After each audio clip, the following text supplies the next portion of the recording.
দেখো আমি যুব সাথী ১,৫০০ টাকা পেয়েছি, ১,৫০০ টাকা। বাহ, তাহলে চলো আজকে আমরা মটন বিরিয়ানি খেয়ে আসি। ঠিক আছে ঠিক আছে, এই টাকাটা নিয়ে আমরা খেতে যাবো। ঠিক আছে, আমার দোকান। আই দিদি, এটা কে? এটা এটা তো আমার বন্ধু। তোমার বন্ধুই তো আমি। দেখে তো মনে হচ্ছে তোর বাপ আর বন্ধু না।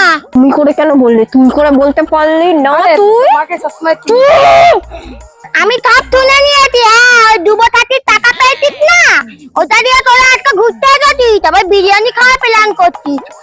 আমাকেও নিয়ে চল। বিরিয়ানি খেতে নিয়ে যাবো না তোকে আমি। যা বাড়ি যা। ঠিক আছে, মাকে এক্ষুনি গিয়ে বলছি। বোনকে 500 টাকা দিতে পারে, বাচ্চা মানুষ 50 টাকা দিয়ে দাও, ওই টাকাতে আমরা বিরিয়ানি খাবো না? এই তোর বাপেনটা কি বলতে রে?